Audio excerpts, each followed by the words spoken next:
तो इसी बीच एक और बड़ी खबर रांची से देंगे। निलंबित आईएएस पूजा सिंघल के मामले में अहम गवाही आज होगी। ईडी कोर्ट में यह मामला दर्ज करवाया जाएगा। सुप्रीम कोर्ट के आदेश के बाद पेश किए जाएंगे दो अहम गवाह। मामले में साक्ष्य पेश करने के लिए 23 नवंबर तक की तारीख निर्धारित की गई है। 25 मई 2022 से मनरेगा घोटाले के आरोप में जेल में बंद है पूजा सिंघल। सुप्रीम कोर्ट मामले को लेकर सुनवाई के लिए 1 दिसंबर की तारीख यहां पर निर्धारित की गई है सुप्रीम कोर्ट में। और अब हमारे सहयोगी कामरान चूंकि हमारे साथ जुड़े हुए। कामरान, थोड़ा यहाँ पर डिटेल्स में जानेंगे कि कौन कौन से ये दो गवाह हैं और आज क्या कुछ हो सकता है इसमें। देखिए, निलंबित आईएएस अधिकारी पूजा सिंघल की जो मुश्किलें हैं वो कहीं से भी कम होती नजर नहीं आ रही है। इस मामले पर प्रवर्तन निदेशालय ने जांच का दायरा बढ़ाया है। कई लोगों से पूछताछ की जा चुकी है और सुप्रीम कोर्ट में पूजा सिंघल ने अपनी जमानत अर्जी दाखिल की है। सुप्रीम कोर्ट के आलोक में आज ईडी के दफ्तर में ईडी के कार्यालय न्यायालय में मामले को लेकर सुनवाई होनी है और सुप्रीम कोर्ट के निर्देशानुसार दो गवाहों की अहम गवाही होनी है। हालांकि गवाह कौन होंगे ये बातें अभी स्पेशलाइज सीधे तौर पर नहीं की गई हैं, सार्वजनिक नहीं की गई हैं, लेकिन इस मामले में जब गवाही होती है तो गवाह से क्या कुछ निकल कर सामने आता है इसके लिए थोड़े वक्त का इंतजार करना पड़ेगा। लेकिन साफ तौर पर हम कह सकते हैं कि पूजा सिंघल के मामले पर जांच और कार्रवाई तेज कर दी गई है।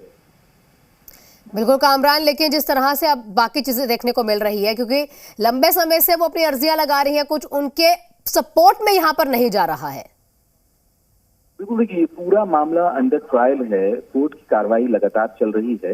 1 दिसंबर को पूजा सिंघल की जमानत अर्जी पर सुप्रीम कोर्ट में सुनवाई होनी है, लेकिन उससे पहले पूजा सिंघल की जमानत याचिका पर सुनवाई से पहले सुप्रीम कोर्ट ने यह निर्देश दिया था कि जो दो गवाह हैं उन गवाह की गवाही दर्ज कराई जाए। इसे लेकर ईडी कोर्ट में आज पूजा सिंघल से संबंधित ईडी के गवाहों की गवाही दर्ज की जाएगी। अब गवाहों को किस तरीके से क्रॉस एग्जामिन किया जाता है पूजा सिंघल के अधिवक्ता की तरफ से, गवाहों में क्या गवाही। बिल्कुल कामरान, अब देखना होगा। ये बहुत अहम हो जाता है कि अब पूजा सिंघल की मुश्किलें बढ़ेंगी या घटेंगी, लेकिन जिस तरह से चीजें देखने को आ रही हैं मुश्किलें कम होती हुई कहीं ना कहीं नजर नहीं आती। शुक्रिया कामरान हमारे से जुड़ने के लिए। आपसे लगातार मामले को लेकर अपडेट लेते रहेंगे।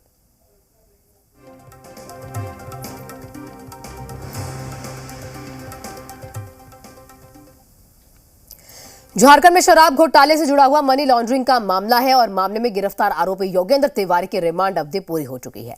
ईडी की विशेष कोर्ट में ये पेश किया जाएगा। अब आपको बता दें, गिरफ्तार किए गए जाने के बाद प्रवर्तन निदेशालय ने कोर्ट से यहां पर योगेंद्र तिवारी की रिमांड ली थी।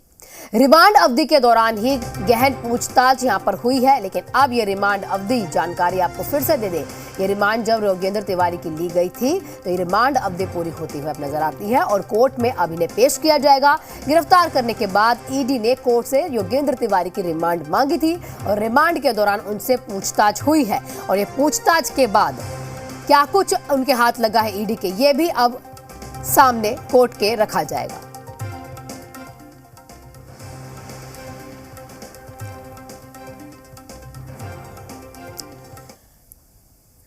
खबरों में आगे बढ़ेंगे, बात अच्छी खबर की करेंगे। उत्तराखंड के उत्तरकाशी में सिलक्यारी सुरंग में फंसे हुए 41 मजदूर